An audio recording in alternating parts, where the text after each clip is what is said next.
Welcome to the second series of webinar, and hope everybody is safe and sound indoors because of this COVID-19. And we are really excited to show you the webinar on plastics meshing, especially the mid-plane mesh. And let's go ahead and start the topic. So what is the agenda today? We are just briefly going to see what Meshworks is as a pre and post and what is the key differentiators. And we are going to see some modeling and model modification functions with automotive examples, aerospace, healthcare, and consumer goods. So this is going to be the agenda. With that being said, let's move on to what is Meshworks 2020. So these are the most important aspects of Meshworks 2020. So starting with the ConceptWorks. So what is ConceptWorks? ConceptWorks enables the user to create conceptual designs without the help of CAD data. And this can either be a sheet metal or a stamped part, a casting part, or even a plastics mesh part. So this has been widely used and is very, very helpful for early stage designs, early stage conceptual designs. And moving on to the next one, which is going to be on the morphing and the CAE parameterization. Meshworks is the leader in morphing and parameterization, as everyone knows. And this has helped in achieving the multidisciplinary optimization using our parametric modeling techniques. So we would be seeing a very in-depth session on the parameterization and morphing. In this session, parameterization, we will see something related to plastics. And the next one is on the process automation. So here we have a very cool process automation environment wherein any user can start creating his own automation functions without the help of Python or TCL/TK. So the user who needs to create an automation need not be really a coder. It gives a very intuitive workflow based approach, and it can be easily learned also. And the next one is Meshworks is also a pre and post processing tool, wherein all the stages of a pre-processing, starting from a CAD cleanup to meshing to model assembly to deck setup, and finally doing all the post-processing analysis is all capable in Meshworks. So this is the overall basket of what Meshworks can do. And now let's move on to what key differentiators of this Meshworks. So the first one is the integrated modeler. So we use a single CAD database to create multiple attribute models. These attribute models could be either a Nastran model or an Abaqus model. For example, we can take an Abaqus model, which has a very fine element size, different kind of connections, and different type of deck setup, and entirely use this as a reference to create various other attribute files like a Nastran or a Dyna. And the next one is our automated modeler. So here you can see a nice kind of a flow. So the user just records the process. The flow is being created in an automated way. And finally, user can plumb and publish this as a automation module. One is the associative modeler. So here we have various types of associativity. Like in the first case, we get a lot of changes with respect to the CAD data. And whenever we get the changes, the user manually intervenes, looks for where the changes are actually happened, and surgically modifies the model. In this way, he also has to update all the dependencies, like if there is any element set, location or contacts, rigids, as well as node sets and so on. All this has been taken care automatically by the associative model. The tool identifies the changes and surgically updates the FE model. Now, next one is the parametric model.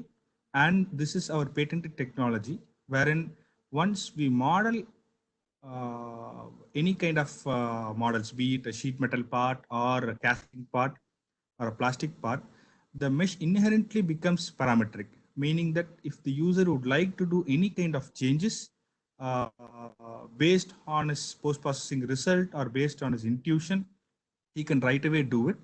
The model is readily parametric. And if he wants to create a fillet radius parameter at one particular location, he can just poke the fillet and set up a parameter. It is as simple as. So now let's see how Meshworks application is useful for all the stages of the product development lifecycle. So here, the first graph that you're seeing the top, here we have the various stages of the product development lifecycle, like concept stage, detail stage, validation stage, and maintenance. And here we have the simulation volume. So current trend in the CAE process is to move, is currently all the CAE activities happens in the detail stage. That is, once we get a CAD data from the CAD engineers, we start to do all the kinds of modelings, connections, analysis, etc., and optimization. So in this particular flow, any changes that needs to happen based on any optimization or root causing, it is very, very difficult to go back and do the changes, especially as we move on to the validation stage and maintenance stage. So this is the current, but now OEMs are focusing to a new trend wherein the entire CAE work is being pushed to the conceptual stage.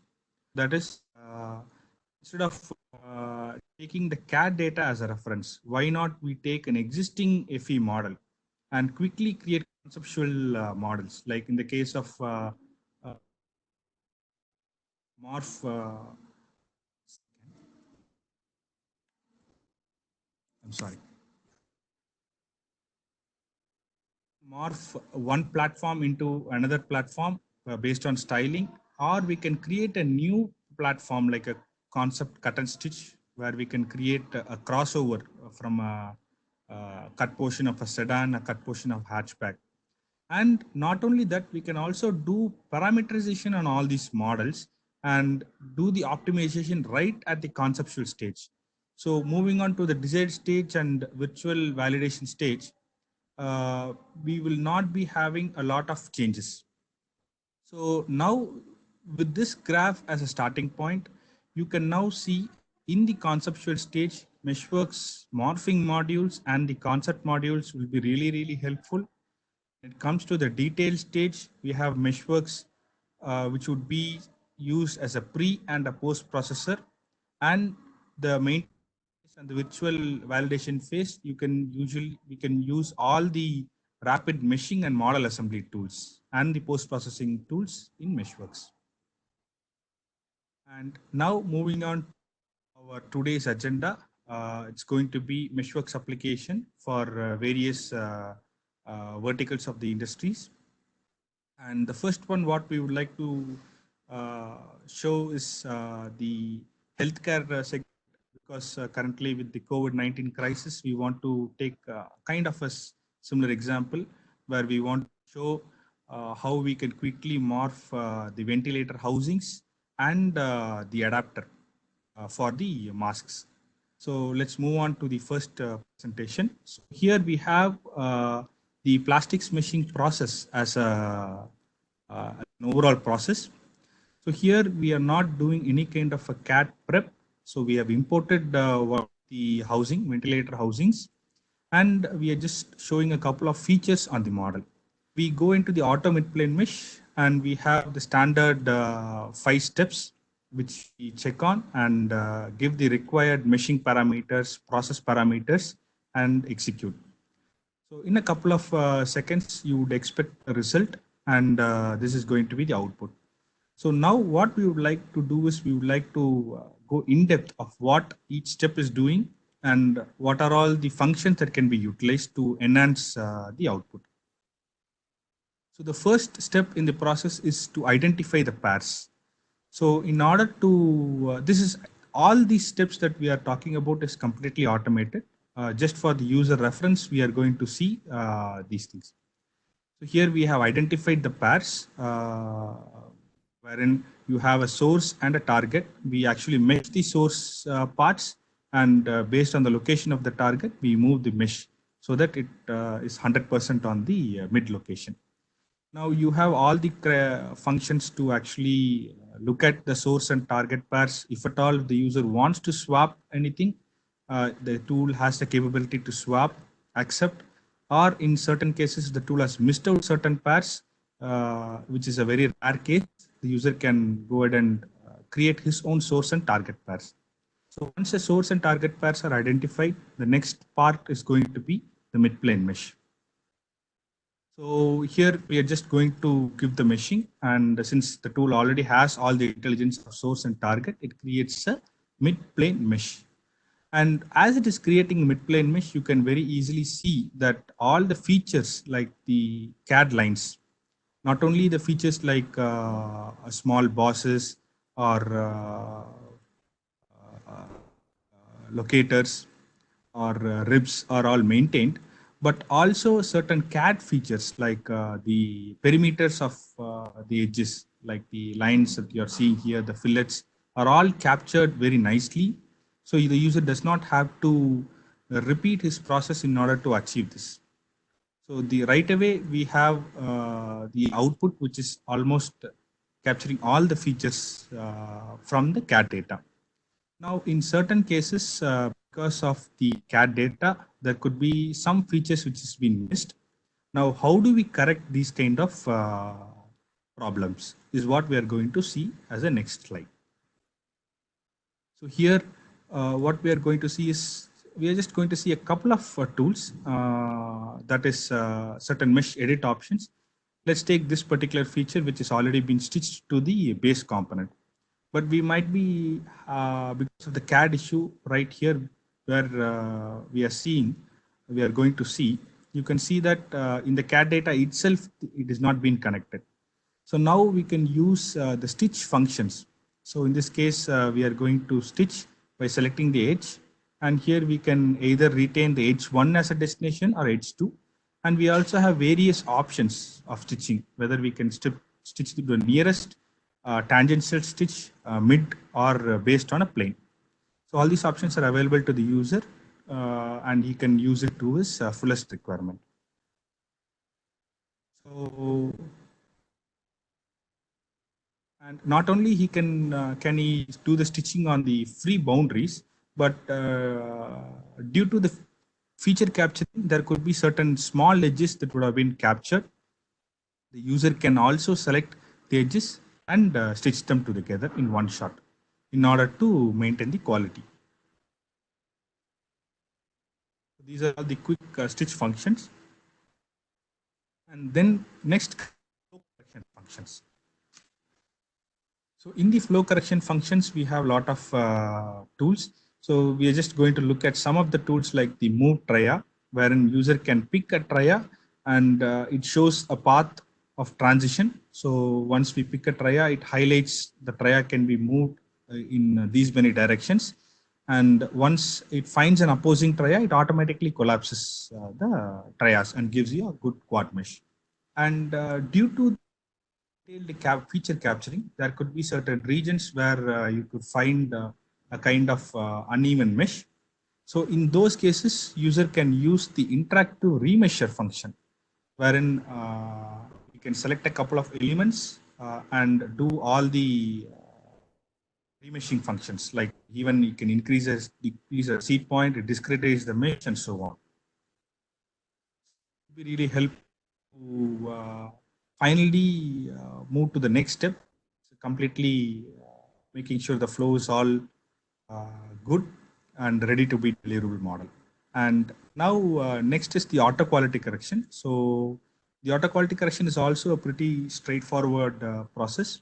So we totally have somewhere like 800 elements failing. So we can now use the fix quality tool to fix quality, and it purely works on the surface deviation and the perimeter deviation.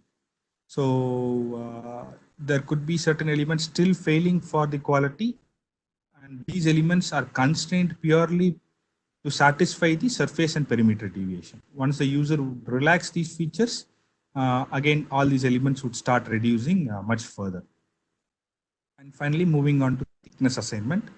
So in the previous examples of previous webinars of plastics machine, we saw how layer thickness was used for automotive components.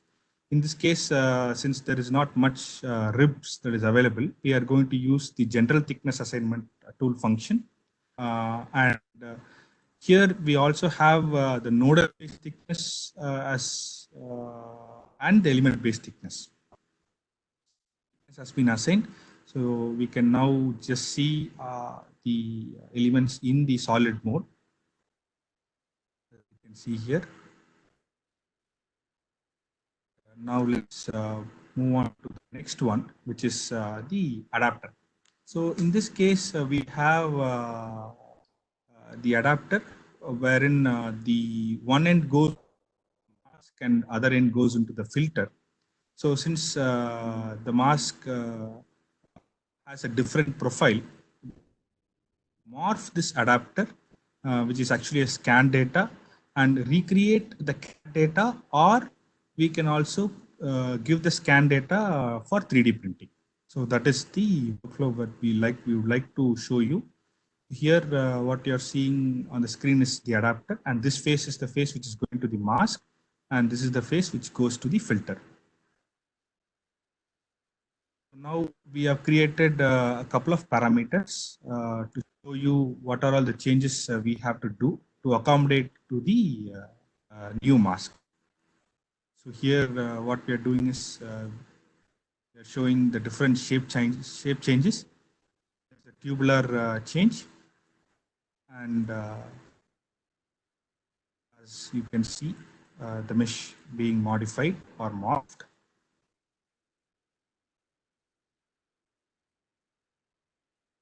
And coming to the next is the tubular end changes.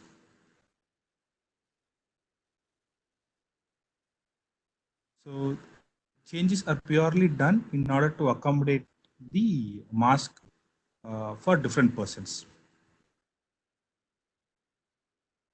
Now let's go ahead and actually morph them and export it out, as you can see here. So once we export it out, we are just exporting a couple of designs. Now let's concentrate only on one design. So here we use the CAD morpher to get to the CAD data, or the same STL file can be shared to the 3D printing. In the case of mass manufacturing, if you would like to do any other manufacturing process, and if you require a CAD data, we can get the CAD data itself. So here we are going to do an import deformation, wherein this is the original CAD data, and we have the original STL file and the morphed STL file. These three as inputs, you can see that the mesh gets morphed, and golden color is the original, the morphed adapter, and the green color is what you're seeing as the original adapter. Now this is an actual CAD data, so which means that this CAD data can be exported like a Parasolid, STEP, or IGS, or even a JT file format. Or the STL data can be used for 3D printing as well. So it's up to the user's choice.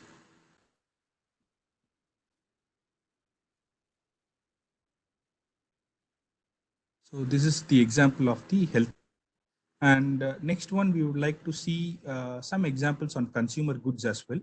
So since we saw in depth on point number 1 and point number 2, the parameterization for studying what if scenarios, which pertains to the ribs and features location. So here, first, let's see how easy it is to create a shell rib in Meshworks. So what I'd like to do here is just by a couple of inputs like a base component, a plane, and a point, we can define a plane. And with this information, we can start creating our ribs. And the profile of the rib is also user dependent.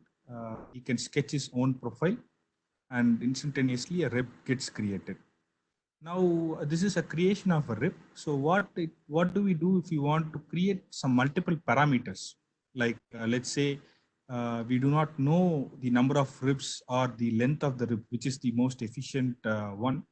So for that, we can start creating our ribs. In this case, what we're going to do is we're going to create different number of ribs. Let's say we have given the two trajectories as input, and the height of the rib is one of the values. So here we are creating 1 ribs or 6 ribs with constant pitch and so on. And as you can see, it purely looks at the trajectory. So as you change the number of ribs, it increases the length as per the trajectory. So that much of intelligence is there in the tool. So next one is an example for aerospace modeling, that too for plastic parts. This is rotor housing for a drone component. And here also we would like to do a similar example of a shell rib as a parameter. So here for the housing, we have 3 ribs. So we would like to increase the rib 3 to 4, 5, 6, and so on. And whatever the changes we are doing in this particular part, we are going to do the same changes on the other parts as well. So the symmetric parameterization functions is also available, where you can do the same steps on the remaining parts as well. 4, 5, and 6 kind of tips, and you can generate multiple designs out of this and do your what if studies. What we wanted to this way bring as the conclusion or the suggestive part of the summarizing part of this webinar, with these set of demonstrations, what we are trying to bring up to you is the message that beyond the automotive domain, today you saw the Meshworks tool sets bringing critical value addition in terms of how it can fast pace the engineering activities, be it related to the healthcare components, which is, for example, the controller module of a ventilator or a respiratory adapter, which sits in between the air filter as well as the mask. So we saw how quickly Meshworks is able to help you to synthesize a model. And also with its morphing engine, it is also able to quickly change the existing design.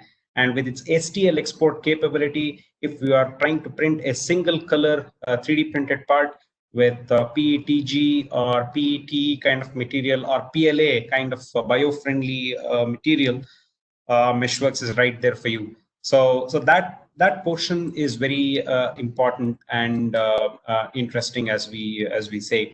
Gautaman, since I'm not able to move the slide, if you could help me there to move the slide, that would be great.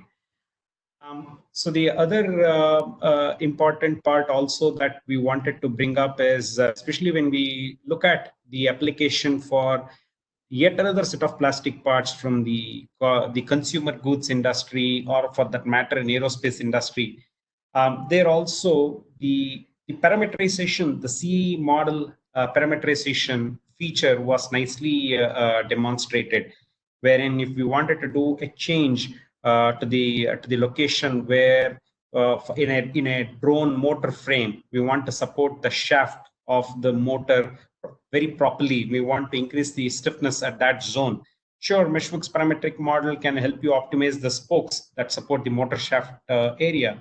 If we go for that example, the hair dryer example, in that example, if we are trying to do some countermeasure for the drop test kind of a scenario, so if you want to develop certain ribbing patterns, so we don't have to go back to CAD. Meshworks has design enabler features which sort of help you to create those structural features right on the mesh. No need to wait for a CAD. That's a great change that we wanted to bring about in Meshworks, and we believe that these tools sort of help the CA engineer to start off from a base model and use the relevant plastic design enabler tools in Meshworks to either create a straight rib kind of a situation, kind of a stiffener, or for that example, a honeycomb kind of a stiffener, as you saw in the automotive example. So all those opportunities are wide open with Meshworks tool set. So that is very important thing that we wanted to bring about. Besides this, you also noticed that Meshworks meshing tools and meshing functions are able to capture all the complexities that is involved in a plastic part very nicely.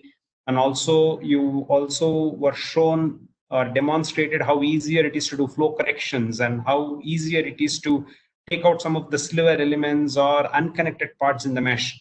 So how easier it is to stitch them together and all of that. So those are some useful functions which are of day-to-day usage for us as engineers who handle a lot of plastic components, be it from any industry for that matter. We also have seen some scenarios where especially some of the plastic components wherein we build two type of models. One type of model we tend to build as an assembly for shock and vibration testing. Another set of assembly we build especially for the regular durability aspects or the due care aspects of it. This is true with reference to the plastic components which really protect the electronics or any other systems, be it healthcare or otherwise. So they're always there.